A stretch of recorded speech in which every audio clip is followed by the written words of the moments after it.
So our top three today, congratulations guys. Like a funny, tricky old day. Alex, first of all, great win for you guys.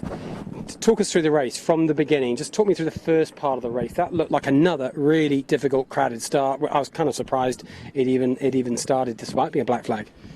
Yeah, the first start in the which was a general, we started right at the boat and that looked pretty good. So decided to start at that end as much as possible, and we ended up maybe a quarter down the line, which worked out okay. We ended up getting slammed by a few boats, but managed to get across the left, and that seemed to be quite good coming out of there.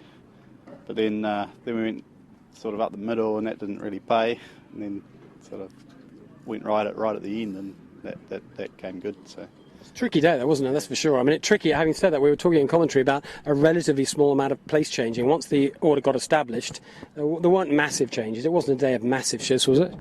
Yeah, you could get caught on the right-hand side with no pressure. So there's a hole underneath the steel point. I think that's what you call it, isn't it? Over there. I think they call it that, yeah. So a few boats fell in there and ended up having a few issues and dropping back places. So. But during the race, you worked your way through. We kept saying you chipped your way through. You didn't seem to take many risks. Good risk management, enough boat speed, and end of the day, you're in the right place. Yeah, it's pretty happy to have a shortened course there. You were saying you're not that happy with your big rig, Alex. What are you telling us about? Well, we've got a good low VMG mode, sort of downwind.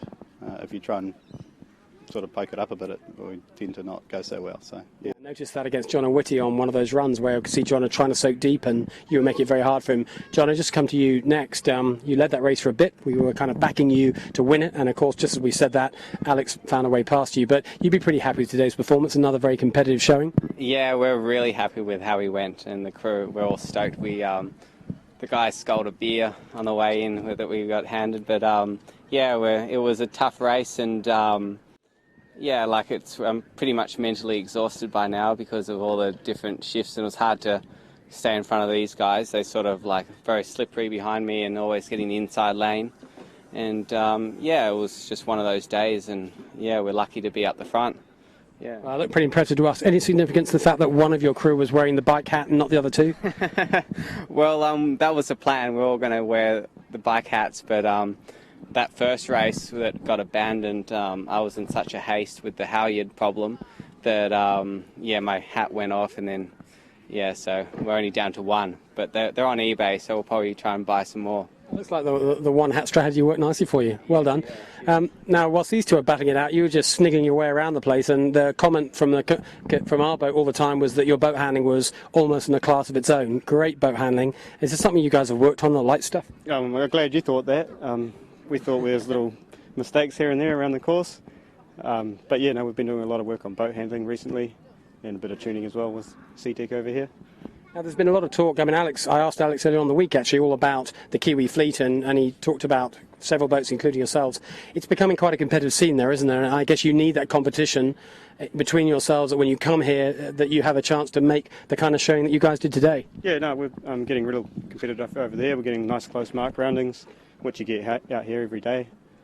You just got to keep working on it, and we've got 4 new boats over there now, so that makes a big improvement, in terms of tuning. So every day you're trying to go faster and faster, and there's always people keeping you honest. How big a surprise was it to you of this whole series for this to be as light and as tricky as it has been? Were you expecting this sort of stuff? I heard it was lighter, but not this light. It's pretty light, but we're all pretty small here, so seem to be going all right. Yeah. Maybe that crew weight thing. There's something in it. Well, definitely we're 3-stringing before everybody else, pretty much. So for sure.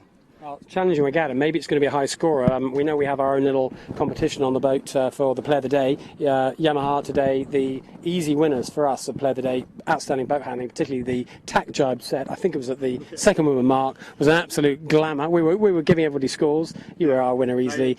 Boys did very well. They did. You all did. Your helming was pretty smart too. Congratulations. All three of you. Challenging day. You're all in this regatta for sure. Alex, no question. You're all of a sudden looking a threat yet again. Gotta love it. 7 series favourite. Obviously, you had a poor race today, but all you guys are in it. We've enjoyed watching you. Congratulations. Look forward to seeing you tomorrow. Thanks for your time. Thank you. We've had a big day, a great day. This regatta is all on. There's several boats that could win this now. It's no longer got a Sevens championship. Keep following this one. It could go all the way to the wire. Hopefully, with some sunshine to follow, My name's Mark Healy. I look forward to seeing you tomorrow.